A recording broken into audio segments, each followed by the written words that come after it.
번갯불이 번쩍일 때마다 마당을 중심으로 주변이 환하게 밝아졌다. 무섭게 자꾸 번개가 치고 지랄이야. 수사관이 하늘을 몇 번 쳐다보더니 불평을 토로했다. 바로 그때 응애, 응애, 응애. 내 귓속에 고막을 울리는 작은 아기 울음소리. 빗소리에 섞여 있지만 분명히 들린다. 나는 즉시 행동을 멈추고 쭈그린 자세를 유지한 채 침을 한번 꼴깍 삼켰다. 대위님, 왜 그래요? 수사관이 걱정스러운 듯 땀인지 빗물인지 모를 액체로 흠뻑 젖은 내 얼굴을 바라보며 말을 걸었다. 나는 아무런 대답 없이 다시 한번 침을 삼켰다. 그리고 낮은 숨소리로 그에게 물었다.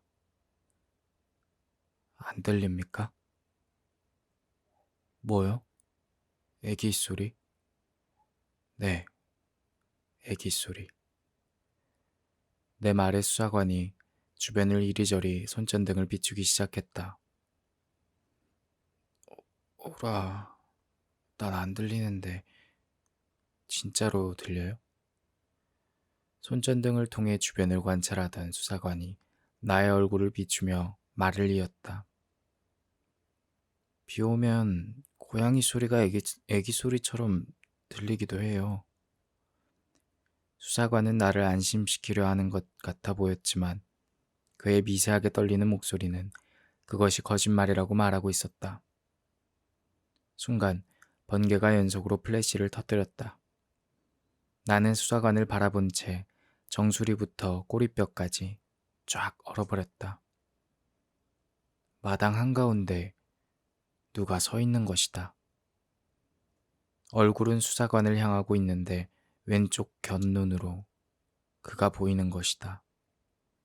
나의 왼쪽 뺨이 싸늘하게 식어갔다. 뒤늦게 번개를 따라온 천둥이 사방에 울려 퍼졌다. 나도 모르게 오른손에 쥐고 있던 배척에 힘이 들어갔다. 나는 천천히 고개를 돌려 어둠 속에 묻힌 마당을 바라보았다. 그리고 다시 번개가 빛을 발했다.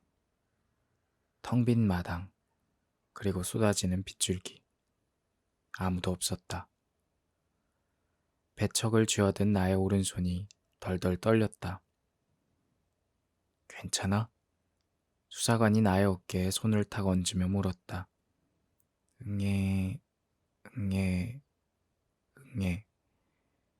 아기 울음소리, 빗소리는 들리지 않고 아기 울음소리가 가까이서 들린다.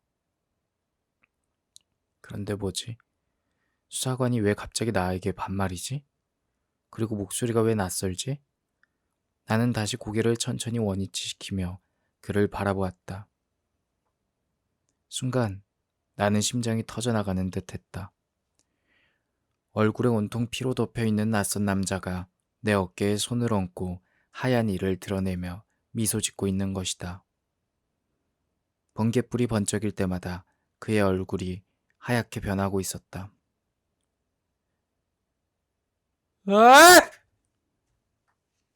나는 미친 사람처럼 괴성을 지르며 뒤로 나아자빠졌다.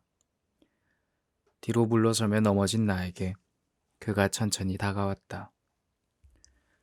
나는 배척을 오른손에서 천천히 들어올렸다. 순간 어떤 강한 힘이 내 얼굴을 강타했다. 차디찬 얼음물을 끼얹은 것처럼 정신이 확 돌아왔다. 여길 왜 왔어? 군바리 새끼. 그러나 그 괴상한 음성은 멈추지 않았다. 너, 누구야? 다시 한번 내 얼굴에 큰 타격이 주어졌다. 대인님, 정신 차려요. 수사관이었다. 뒤로 넘어진 자세로 헐떡이는 나에게서 수사관은 배척을 뺏어들었다. 미쳤어요? 정신 차려요. 대위님! 두 눈을 부릅뜨고 뒤로 넘어진 자세로 헉헉대는 나를 향해 세 번째 손이 나에게 날아왔다. 나는 날아오는 그의 손을 덥석 잡았다. 그만, 그만. 수사관은 계속해서 나의 얼굴을 살폈다. 이제 괜찮습니다. 헛것이 보였어요. 나는 놀란 가슴을 쓸어내리며 마음을 진정시켰다. 이제야 주변의 빗소리가 귀에 다시 들어왔다. 수사관이 걱정스러운 듯 말을 건넸다. 진짜로 미쳐서 이 빠루로 날 찍어 죽일 셈이요? 미안합니다. 잠시 헛것이 보여서. 아까 약속하고 오길 잘했네. 이제야 난 안도의 한숨이 내쉬어졌다. 그런데 갑자기 머릿속이 복잡해졌다. 내가 정상인 줄 알았는데 내가 미친 것이었다니. 어떻게 이럴 수가. 그렇다면 김 병장과 다리를 건널 때 누가 미쳤던 것인가? 혹시 김 병장이 아니라 내가 미쳤다면? 김 병장이 똑바로 잡고 있던 운전대를 내가 틀어버린 것은 아닐까? 그런 멀쩡히 운전하고 있던 김 병장을 내가 죽였단 말인가? 그날 애기 울음소리는 내가 듣지 않았던가? 머리를 움켜쥐며 울부짖는 나에게 수사관이 호통을 쳤다. 그래, 김 병장과 나, 우리는 둘 다 죽을 운명이었어. 그런데 나는 살아 돌아온 거야. 혈기왕성한 한 젊은이를 죽이고 이젠 평생이 무거운 짐을 지고 살아야 해. 소대장의 권총 세례에서 살아나온 아사의 말이 떠올랐다. 난 살아 돌아왔지만 살아 돌아온 대가를 난 지금 처절하게 치르고 있는 것이오. 아무런 대답 없이 주저앉아 울먹이며 절규하는 나에게 갑자기 군홧발이 날아들었다. 박대위, 정신 차려. 수사관의 군홧발에 나는 마당의 흙탕물 속으로 나뒹굴어졌다. 큰 대자로 누워버린 내 몸 위로 차가운 빗줄기가 끝없이 쏟아졌다. 헐떡거리는 내 입속에 빗물이 채워지기 시작했다. 가늘게 눈을 뜨려 하자 나의 작은 속눈썹은 쏟아지는 빗물을 연신 걷어내기에 바빴다. 한참을 시체처럼 누워있는 내 앞에 수사관이 삽을 들고 걸어와 멈춰섰다. 한심한 듯 나를 지켜보던 수사관이 입을 열었다. 박대위, 이러고 있을 때가 아니오. 정신 차리시오. 지금 이 순간 그는 나를 때려 죽이러 온 것 같지 않았다.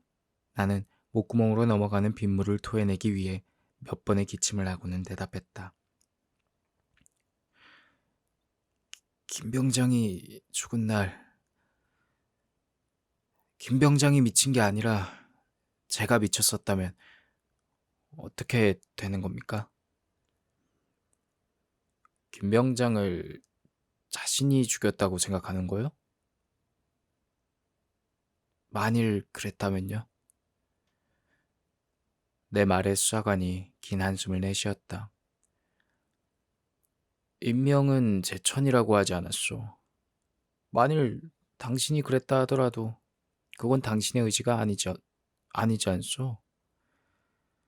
김 병장이 죽지 않았다면 어쩌면 당신이 죽었을 수도 있는 것이오. 말도 안 돼. 나는 다시 한번 머리를 움켜쥐었다. 이러는 나에게 수사관은 나를 진정시키려 했었다.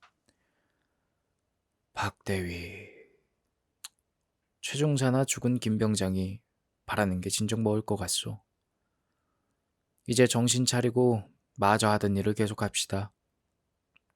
수사관은 조용히 나에게 손을 내밀었다. 그의 말에 서서히 안도감이 몰려왔다. 왠지 친형처럼 느껴지는 그가 나에겐 큰 힘이 되는 것 같았다.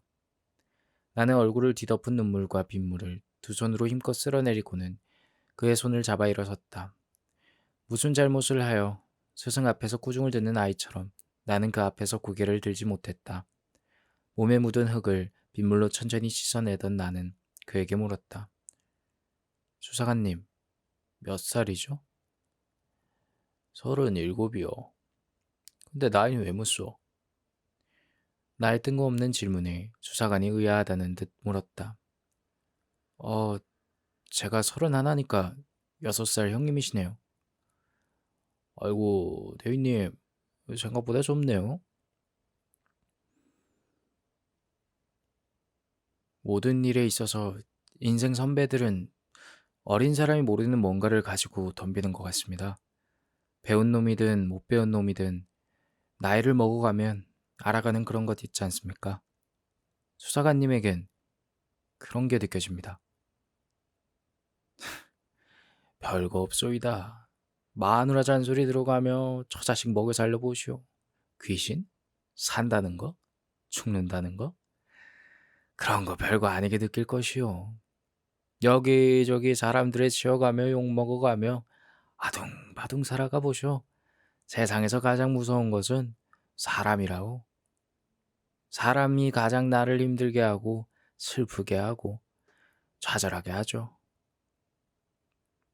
어, 도와줘서 고맙습니다.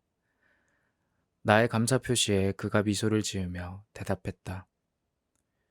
아휴, 대인님 부하들은 참 행복하겠습니다. 이런 인간적인 지휘관 밑에서 근무를 하니. 우리는 잠시 서로 미소를 지으며 우정의 눈빛을 나누고 다시 장비를 챙겨 디딤돌을 시작했다. 드러내기 시작했다.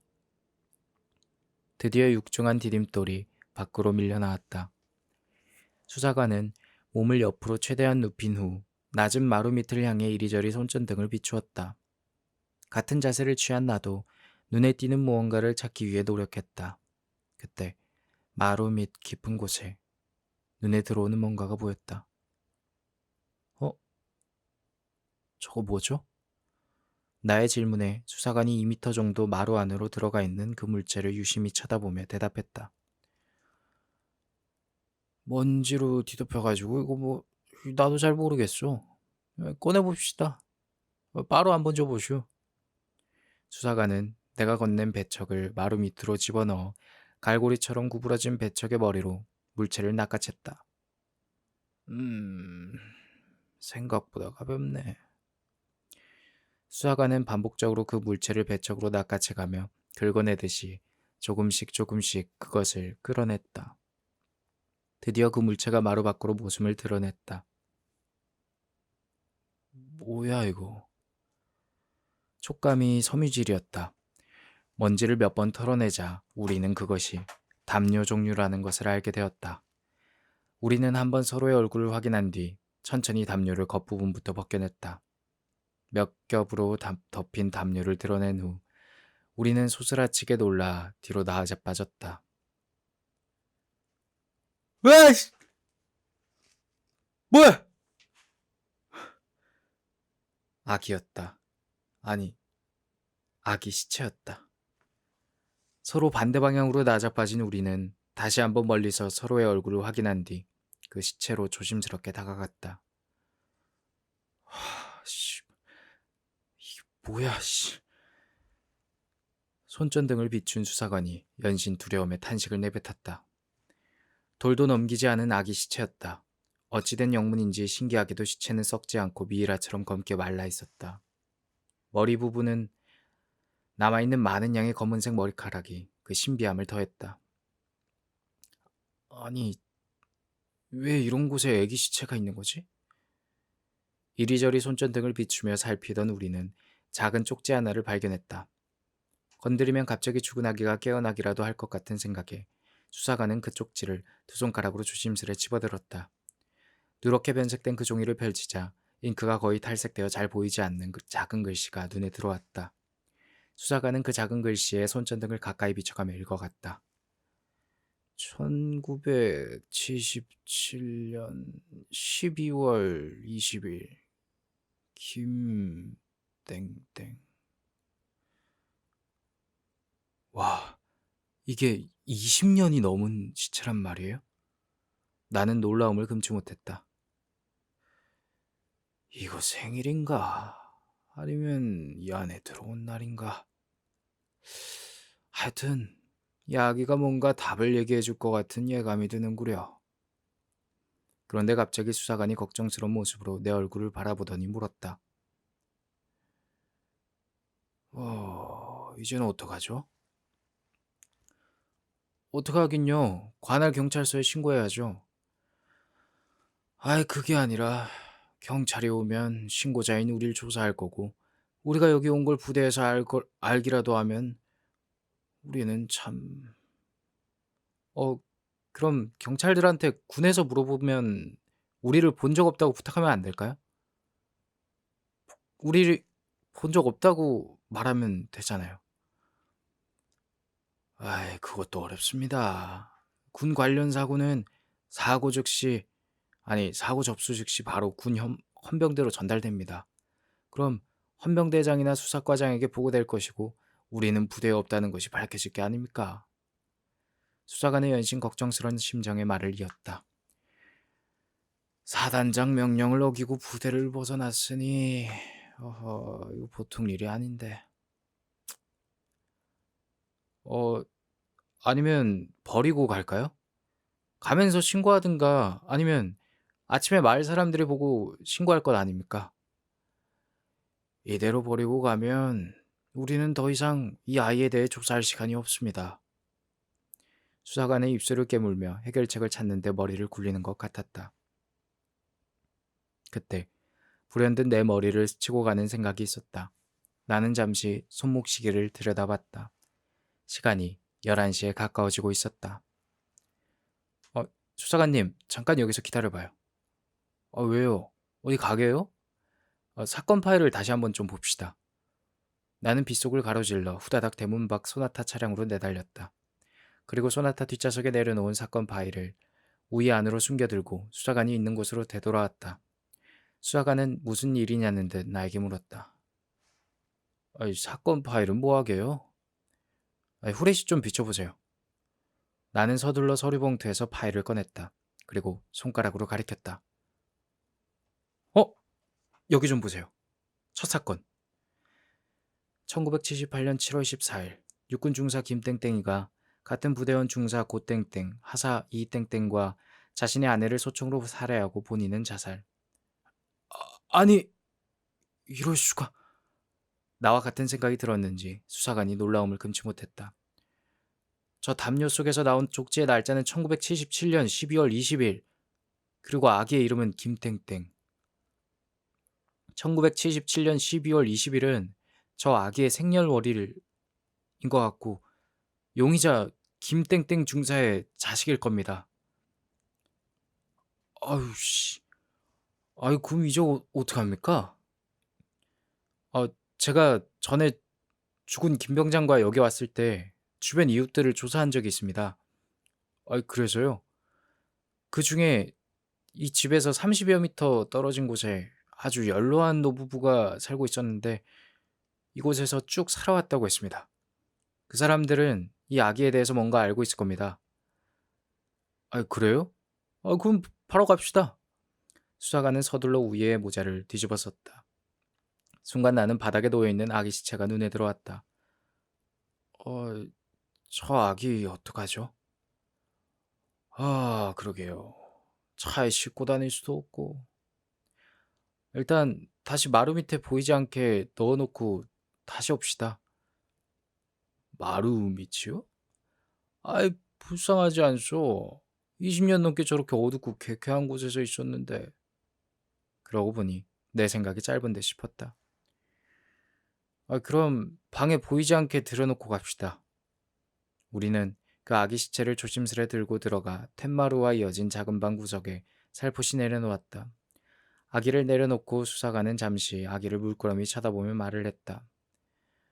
자, 마음이 착잡하구려. 태어나자마자 얼마 안 돼서 저의 어린 몸으로 어둡고 음침한 곳에서 수십 년을 보냈으니. 나도 잠시 그 아기를 쳐다보면서 마음속으로 아기의 명복을 빌었다. 자, 이제 가시죠. 우리는 쏟아지는 빗속을 달려 그 노부부의 집으로 향했다. 녹이 슬어 페인트가 여기저기 벗겨진 낮은 철제 대문이 눈에 들어왔다. 여깁니다. 와, 진짜 옛날 집이네. 집 자체는 시멘트 블록으로 쌓아 올려 기와를 얹은 허름한 형태였지만 마당은 텃밭이 있을 정도로 비교적 넓었다. 아직 불이 켜져 있는 것으로 보아 노부부는 잠든 상태가 아닌 듯 싶었다. 계십니까? 대문을 두드리며 우리는 인기척을 보냈다. 몇 번을 두드리며 안에 있는 사람을 부르자 마루에 불이 켜지고 70대로 보이는 노인이 런닝셔츠와 반바지 차림으로 우산을 쓰고 나와 우리를 맞이했다. 니시오. 피부는 까맣게 그을리고 주름진 얼굴에 마른 체형이었지만 노인은 매우 정정해 보였다. 우리는 우리의 신분과 여기에 온 목적을 얘기한 후 그의 안내를 받아 집 안으로 들어갔다. 할멈, 손님이 왔어. 먹을 것 좀 있으면 좀 내와요. 그러자 노인의 아내가 방문 밖으로 얼굴을 내미더니 누구인지 묻고는 우리를 반갑게 맞이했다. 안방에 앉자마자 노인은 담배 하나를 입에 물었다. 제 집에 참 사고도 많이 났지. 조용하다 싶으면 사고가 나고, 다시 조용하다 싶으면 또 사고 나고. 아, 혹시 어르신 대략 20년 전에 그러니까 애 키우던 집 하나 있었잖아요. 20년 전? 20년 전이라, 군인 가족인데 중사 한 명이 자기 아내를 죽이고 자살한 사건 말입니다. 아, 그 친구. 아, 그제서야 노인은 무릎을 탁 치며 대답했다. 그때 노인의 아내가 옥수수가 담긴 양푼 그릇과 음료수를 들고 들어왔다. 아이고, 참. 손님 오셨는데 또 담배질이니. 아내의 푸념에 노인은 아랑곳하지 않고 말을 이었다. 그 친구 저 집에서 한 6년 가까이 살았지? 참 좋은 친구였어. 얼굴 잘생겼지, 성실하지. 인사성도 밝고. 동네에 나이 많은 처자라도 한 명 있으면 소개시켜주고 싶었다니까.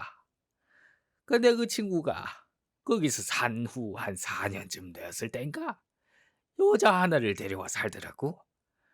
아이, 결혼할 여자친구라면서 데려왔는데 아주 고왔다우. 그 친구만큼이나 예의도 바르고 부지런했지. 아이고, 혼인식도 안 하고 산 것 같았는데 마치 부부처럼 너무나도 행복하게 잘 살고 있더라니까. 이에 노인의 아내가 중간에서 끼어들었다. 아유, 그 옛날 죽은 불쌍한 군인 얘기해요? 노인은 잠시 손에 들고 있던 담배의 재를 털어낸 후 계속 말을 이었다. 아이, 그때 언제 얼마 안 돼서 색시의 배가 불러오더니 아들을 낳은 거야. 어이, 참 요즘 것들 빨라. 응? 아이, 그때쯤 그 친구는 혼인신고하고 애 출생신고까지 마쳤다 하더라고. 얼마나 좋아하던지. 모든 걸 경험해본 내 나이에도 여간 부러운 게 아니더라니까. 근데 아, 그 친구가 죽던 그 해에 우리 동네에 작은 부대 하나가 이전해 왔어. 아주 멀리서 온 부대 같더라고. 아이고, 뭐 부대 마크도 다르고 다들 처음 보는 군인이었어. 아주 먼 곳에서 훈련 지원을 나왔다 그러더라고. 6개월 정도 머물다가 할 거라면서 막 막사도 뭐 천막 쓰고 뭐 밥도 해먹고 막 그러더라. 근데 그때부터 이 동네에 이상한 말이 하나 돌았어. 노인은 잠시 쓰디쓴 표정을 지으며 미간을 찌푸렸다. 그의 아내도 고개를 돌려 한숨을 내뱉으며 가슴을 잠시 쓸어내렸다. 그때가 그 친구 애가 태어난 지 얼마 안 되었을 때야. 어느 순간부터 그 동네에 안 좋은 소문이 돌더라고. 무슨 소문 말입니까? 아이, 아니 글쎄, 응? 아이, 이런 말이 좀 그런데 그 색시가 아이, 술집과 다방을 떠돌며 몸을 팔던 여자라는 거야. 아니, 누가 그런 말을 하던가요? 아, 그 이전에 왔던 그 부대들 있잖아. 그 이전에 온 부대원들.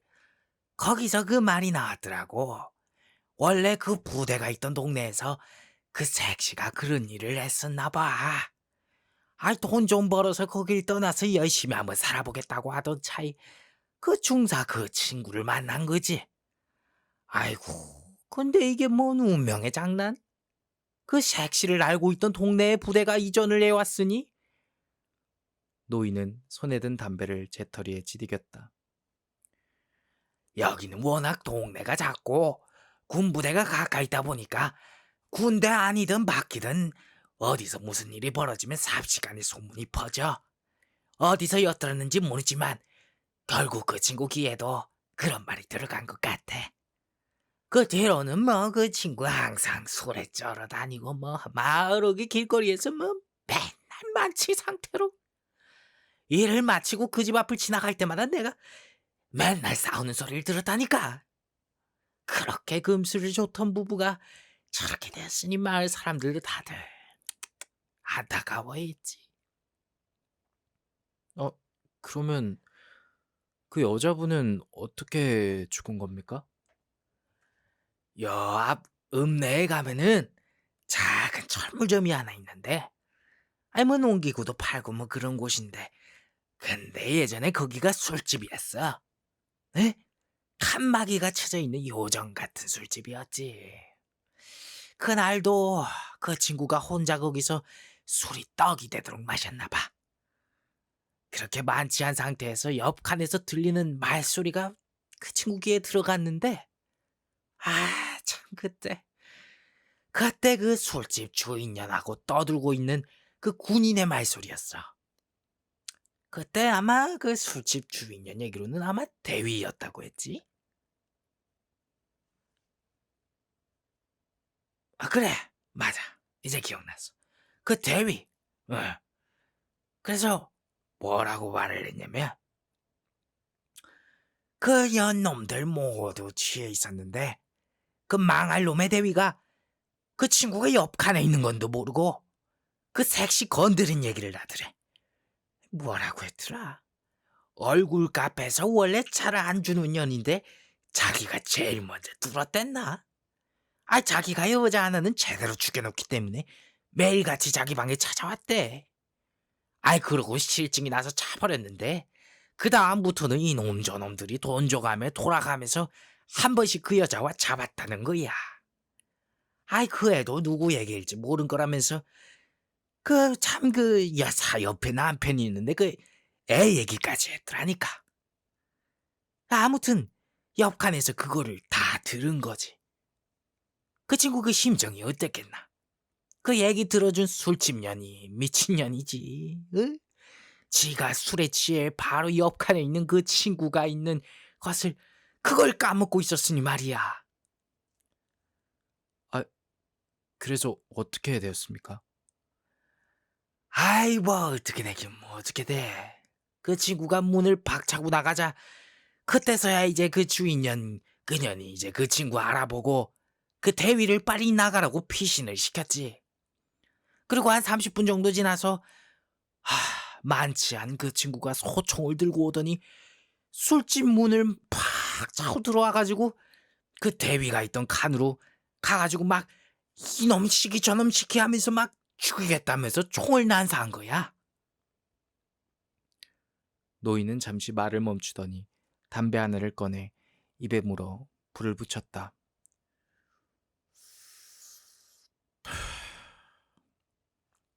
근데 이게 뭔 귀신의 장난이란 말인가. 거기에 앉아있던 사람은 그 대위가 아니라 그 친구 부대원 2명이었어. 그 술집년의 안쪽엔 그 술집년 안쪽의 주방에서 그 주방에서 일을 하다가 그 술집년은 지켜봤었나 봐. 그 광경을. 그때 그 친구는 아마 어마무시했지.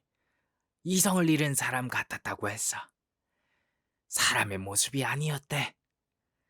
죽은 사람들이 누구인지도 확인하지 않고 걸레 같은 년을 죽여버리겠다면서 총을 들고 뛰쳐나가더래. 주인년은 직감적으로 그 걸레 같은 년이 그 친구 아내라는 생각이 들어서 바로 경찰에 신고를 한 거야. 결국 부대에 연락이 닿아서 그 친구 섹시할 때까지 전해졌나 봐. 아유, 뭐 우리는 그날 동네 마을회관에서 몸을 모임 마치고 돌아오는 길이었는데 거의 9시쯤 되었을 거야. 그 친구가 또 싸우는 소리가 들리더라고. 그런데 싸우는 정도가 너무 심한 거야. 그 뭐라더라?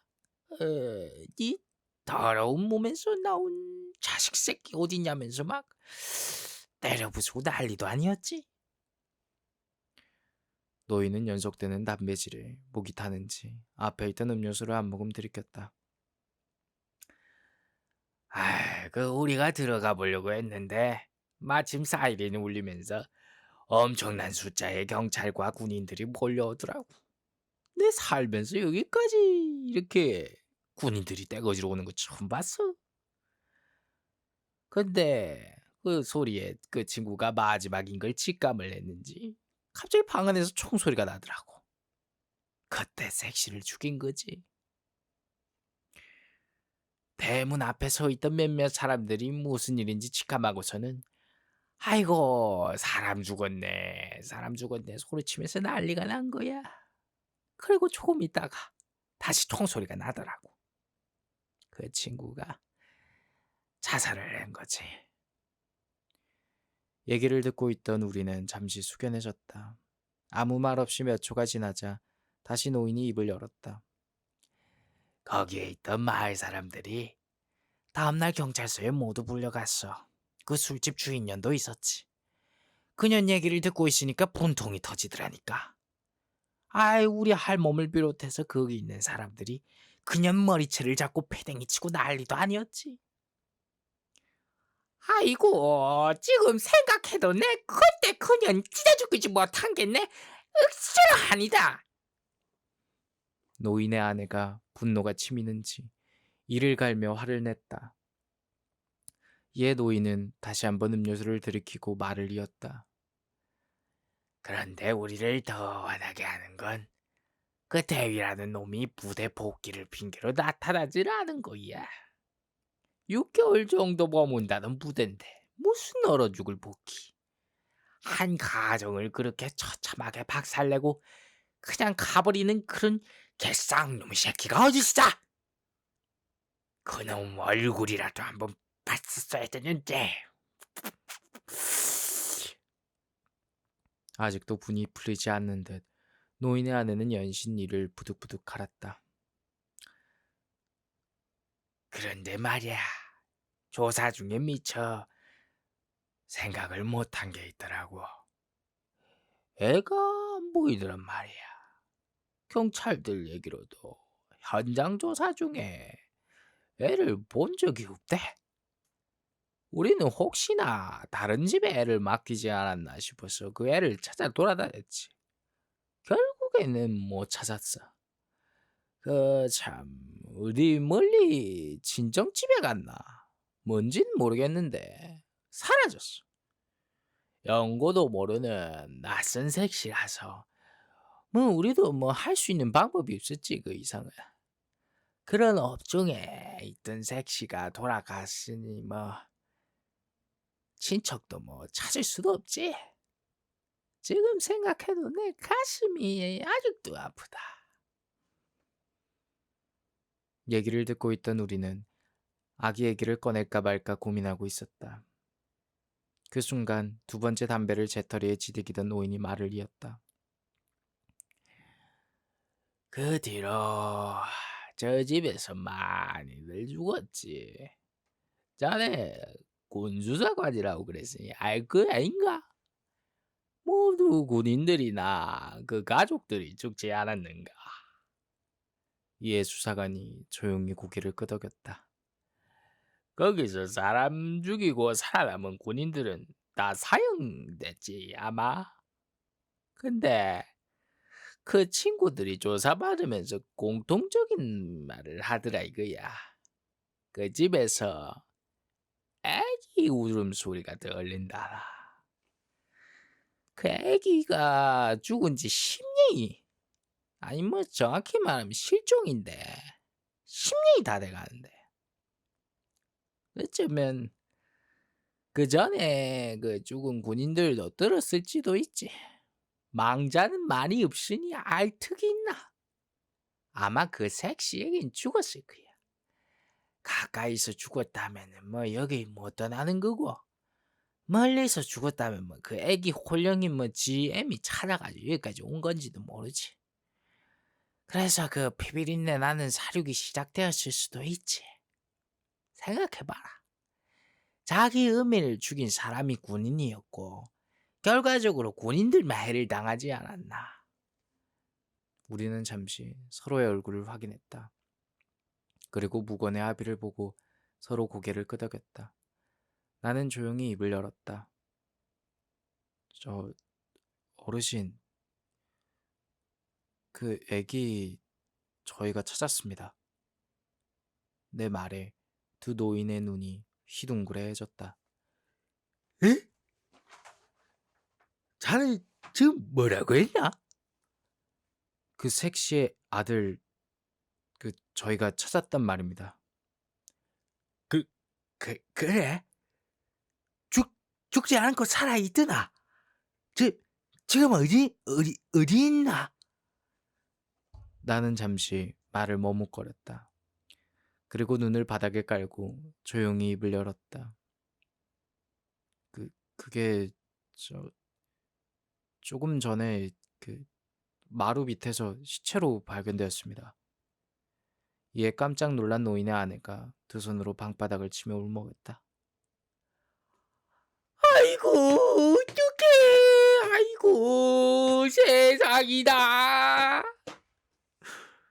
아내와 달리 노인은 침착한 표정을 유지한 채 말없이 우리를 바라보았다. 아이고, 어떡하냐. 지음이 기다리다가 죽었네. 지엠이 죽은 줄도 모르고. 에이, 세상에. 노인의 아내는 탄식과 울음을 멈추지 않았다. 아내뿐만 아니라 노인의 눈시울도 촉촉히 젖어 있는 듯했다. 애를 멀리 숨길 만한 시간이 없었나 보네. 세상에나 그 어린 것이 얼마나 엄마를 찾았을까. 노인은 떨리는 손으로 컵에 들어있던 마지막 한 모금의 음료수를 들이켰다. 그리고 빤히 우리를 쳐다보던 10여 초간 말을 아끼던 노인이 조용히 입을 열었다. 그 애는 어떻게 할 땐가? 저희들도 지금 그게 어떻게 해야 될지 고민입니다. 저희도 오늘 밤 사건 조사를 끝내야 합니다. 빨리 그 애를 데리고 가게. 어디로 말입니까? 지 어미 무덤. 그래야 이 악몽 같은 저주가 풀리지. 그 친구 시시는 부모들이 거둬갔어. 근데 그 색지 때문에 아들이 죽었다고. 색지 시시는 거두지도 않고 그냥 까쁘다 아이가. 연고가 없는지라 경찰에서 그냥 화장할라 했는데 우리 마을 사람들이 아이고 막 그 안 된다 해가지고 그냥 그 무덤을 하나 해줬어. 언젠가 그 어미 무덤에 장성한 아들이 찾아와가지고 그 만나길 바랬는데 아이고 막 그 애가 그래 죽었구나. 노인은 눈물을 감추려는 듯 한 손으로 두 눈을 감쌌다. 저기 어르신, 죄송한데 그 무덤이 어딥니까?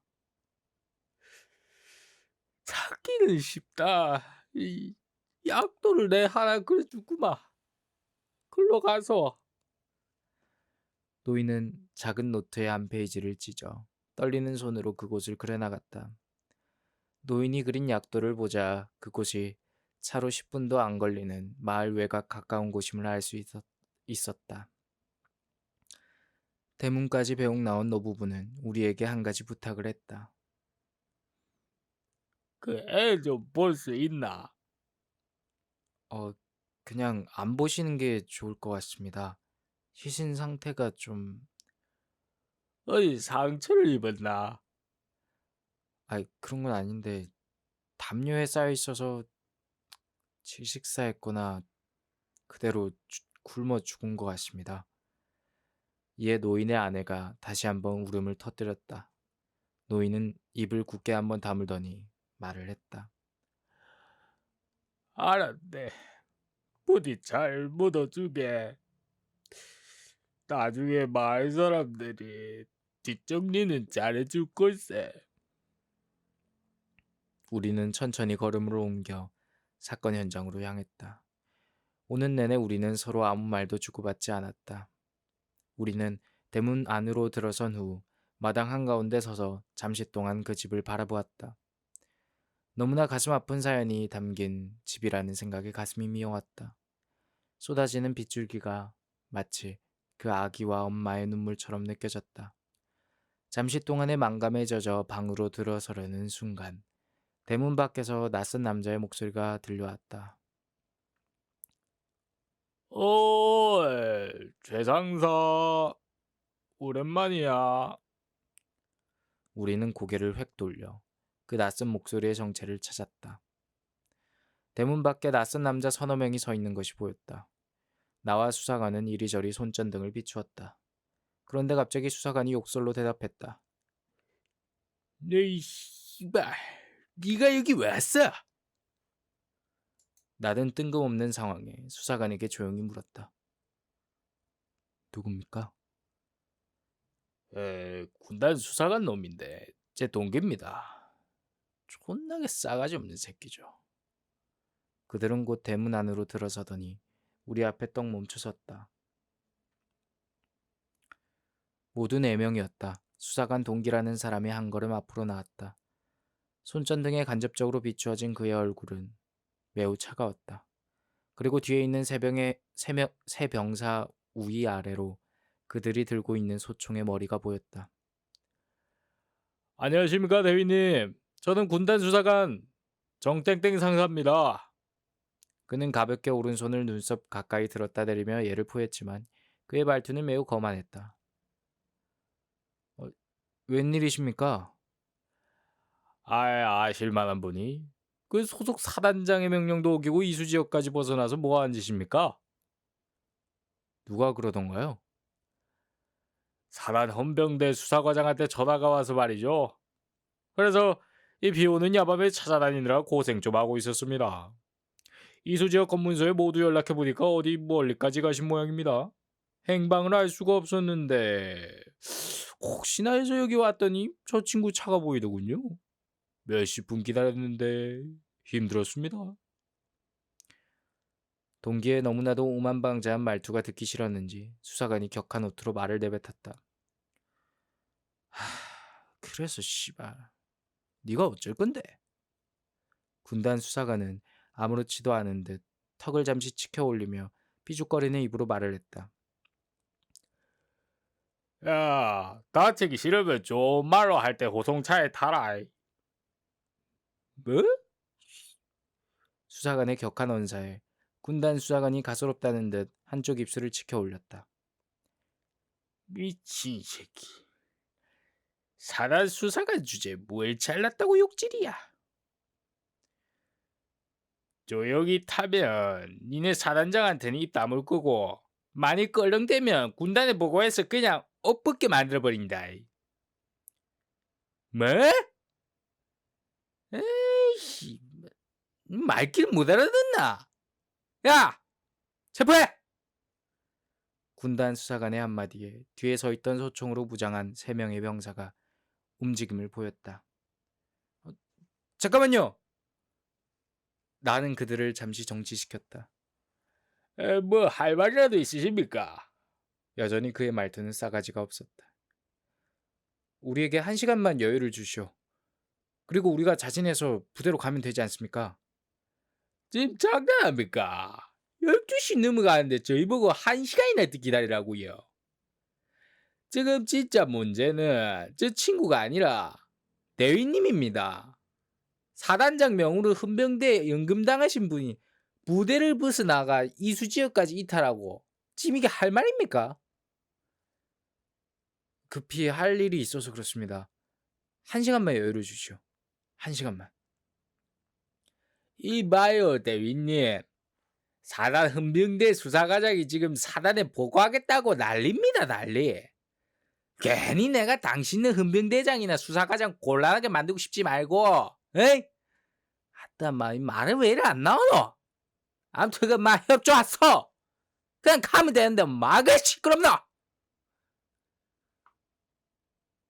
그런데 나는 조금 전부터 군단 수사관 뒤에 서 있는 병사 한 명의 기이한 행동이 눈에 거슬렸다. 어둠 속에서 우위를 뒤집어 쓰고 있어서 얼굴은 보이지 않았지만 고개를 푹 숙인 채 자꾸 턱을 이리저리 좌우로 재며 뭐라고 궁시렁대는 것 같았다. 근데 아까부터 저 친구 왜 저래? 나는 머리를 옆으로 살짝 눕히고 군단 수사관 뒤에 서 있는 병사를 바라보며 말을 했다. 대위님, 지금 뭐 하는 거요? 군단 수사관은 나를 바라보며 물었지만 잠시 후 뒤에서 들리는 낯설고 개기스러운 소리에 고개를 돌려야만 했다.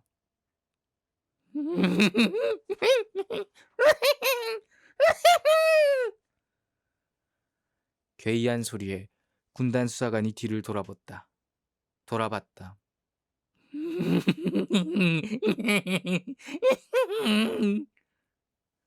아, 이 새끼 왜 이래? 야! 이 새끼! 나는 즉시 손에 들고 있던 손전등을 그 병사를 향해 비추었다. 동그란 모양의 손전등 빛에 비추어진 그의 얼굴에 모두들 놀라 뒤로 물러섰다. 간질 환자처럼 눈은 돌아가 흰자위만 보였고 입에서는 연신 거품을 쏟아냈다. 야, 총 뺏어. 갑작스런 내 말에 군단 수사관이 되물었다. 뭐라고요? 우리 뭐 죽는다고요? 총 빼서! 내 말이 떨어지기 무섭게 그 병사는 갑자기 목을 이리저리 꺾더니 우리를 향해 미소 지었다. 어라? 정신이 돌아왔네? 군단 수사관은 신기하다는 듯 그를 바라보았다. 나는 잽싸게 그를 향해 달려들었다. 그러나 군단 수사관이 나를 몸으로 막더니 부릅뜬 눈으로 노려보았다. 대위님 이거 왜 이러실까? 어디로 튈라고? 꼼짝하지 마쇼. 나는 이에 아랑곳하지 않고 몸부림을 치며 울부짖었다. 야, 우리 다 뒤진다고! 나의 미친 듯한 행동에 나를 붙잡고 있던 군단 수사관이 소리쳤다. 야! 뭐야, 임마! 이 사람 잡아! 양쪽의 두 병사가 재빨리 다가와 나의 양팔을 움켜잡았다. 그 순간 차크득! 소총의 장전 소리에 우리는 모두 그 자리에 굳어버렸다. 그리고 모두들 나에게 집중되어 있던 시선을 천천히 돌려 그 병사를 바라보았다. 빗소리 외에는 아무것도 들리지 않은 적막감과 극도의 긴장감이 맴돌았다. 그와 함께 연신 빗줄기를 쏟아내고 있는 그 병사의 우위가 막대로 걷어올려지듯이 천천히 올라갔다. 걷어올려지는 우위의 끝자락의 움직임과 함께 우리의 시선도 같이 따라 움직였다. 우위가 걷어올려지자 내 눈에 들어온 것은 우리를 향하고 있는 소총의 총구였다.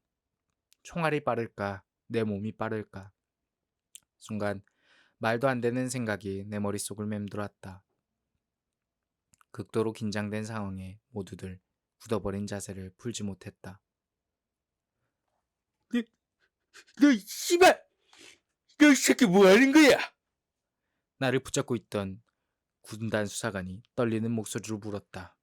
우리에게 총을 겨누고 있던 그 병사는 갑자기 모든 치아가 다 보일 정도로 소름 끼치는 미소를 지었다.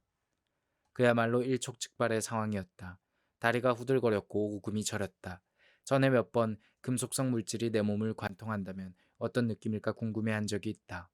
대포구멍처럼 확대되어 보이는 나를 향한 총구를 보는 순간 그게 미친 상상이었음을 느꼈다.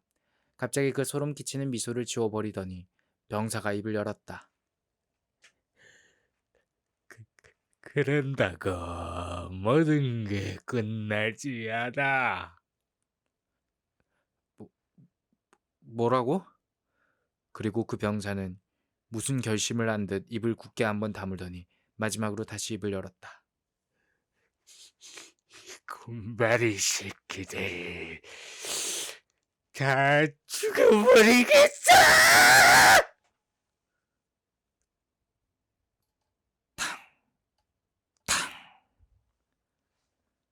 두 발의 총성과 함께 그 병사를 바라보고 있던 세 사람이 뒤엉켰다.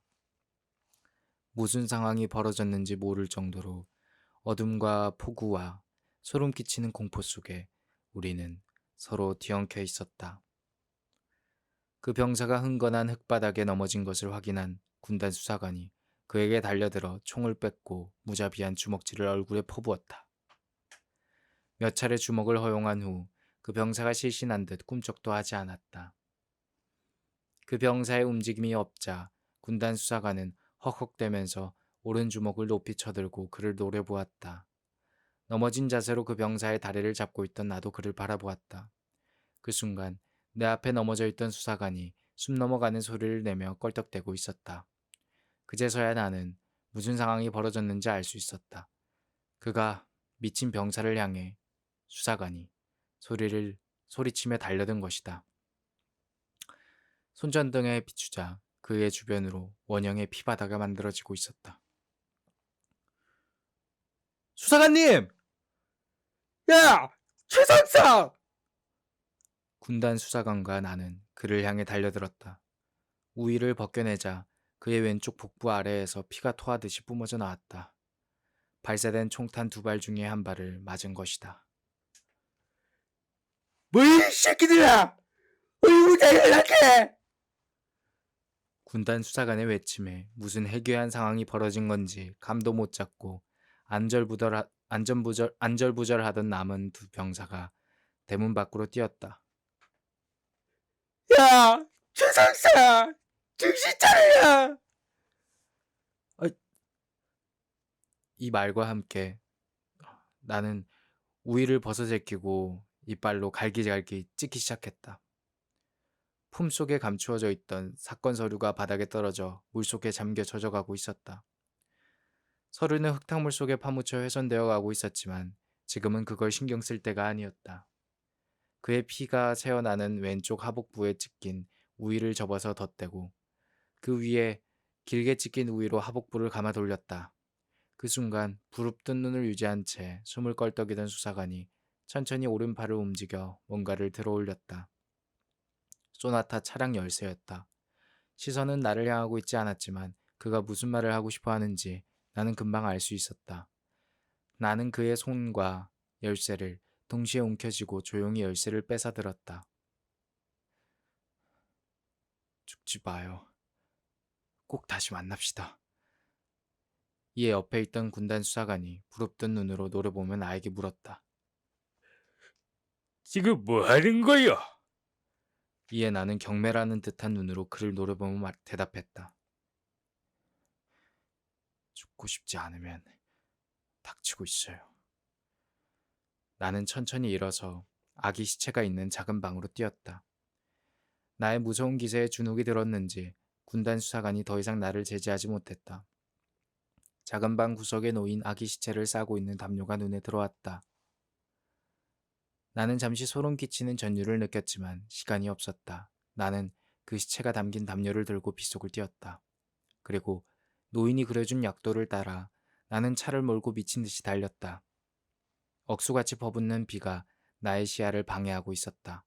자칫하면 내가 먼저 저 세상 사람이 될 것 같은 불길한 생각이 들었다.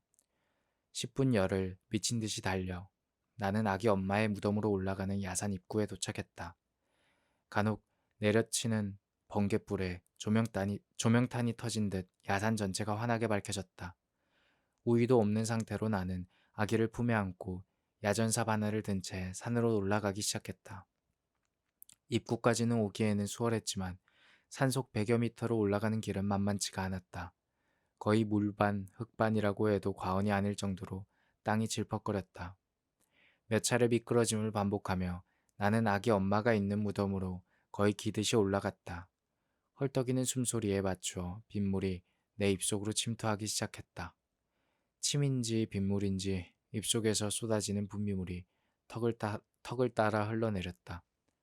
드디어 노인이 말한 그곳에 도착했다. 정말로 비석 하나 없이 동그란 낮은 봉분만이 나를 기다리고 있었다. 마을 사람들의 관리가 있었는지 주변엔 잡초나 나무가 자라지 않고 있었다.